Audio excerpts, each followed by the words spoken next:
Sebuah mobil melewati sebuah tikungan jalan mendatar dengan koefisien gesek statiknya 0,5 dan koefisien gesek kinetiknya 0,3. Jika jari-jari tikungan jalan tersebut adalah 20 meter, maka kecepatan maksimum mobil tersebut agar tidak tergelincir adalah, saya gambarkan dulu tikungan jalannya ya. Jadi misalkan seperti ini tikungan jalannya. Oke, kemudian ada mobil. Nah, mobilnya ini bergerak gini ya, dengan kecepatan V ke depan sini. Nah, gitu ya. Nah, di mana pusat dari tikungan ini saya gambarkan misalkan di sini. Dengan pusat tikungan ini ke jalan ini ya, jaraknya itu sejauh R atau jari-jarinya.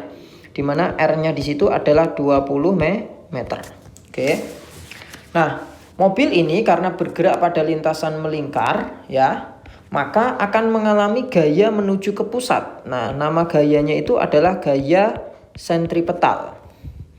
Nah, kemudian kenapa mobil itu tidak tertarik ke dalam? Karena antara jalan dan mobil itu ada gaya geseknya. Nah, gaya gesek itulah yang melawan gaya sentripetal sehingga mobilnya tetap berada pada lintasan.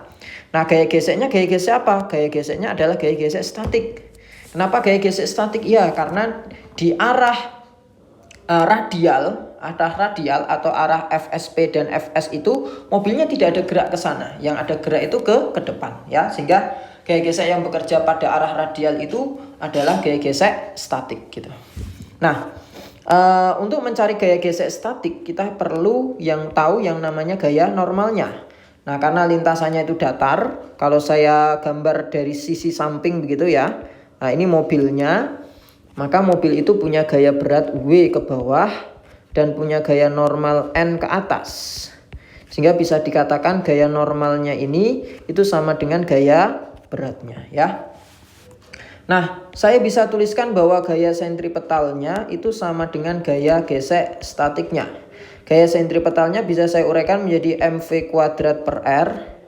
Gaya gesek statiknya itu mu S kali gaya normal ya. Kemudian bisa kita uraikan lagi, ini menjadi mu S, gaya normalnya itu adalah M kali G. Karena sama dengan W ya. Kemudian M-nya bisa saya coret kayak gini. Sehingga nanti kita dapatkan nilai kecepatan maksimumnya atau V-nya itu adalah akar mu S G kali R ya. Nah, mu S-nya bisa kita masukkan. Nilainya di situ adalah setengah. Percepatan gravitasinya kan 10. Jari-jarinya adalah 20. Sehingga V-nya itu akar 100. Atau nilainya adalah 10 meter per sekon ya. Atau jawabannya adalah yang A.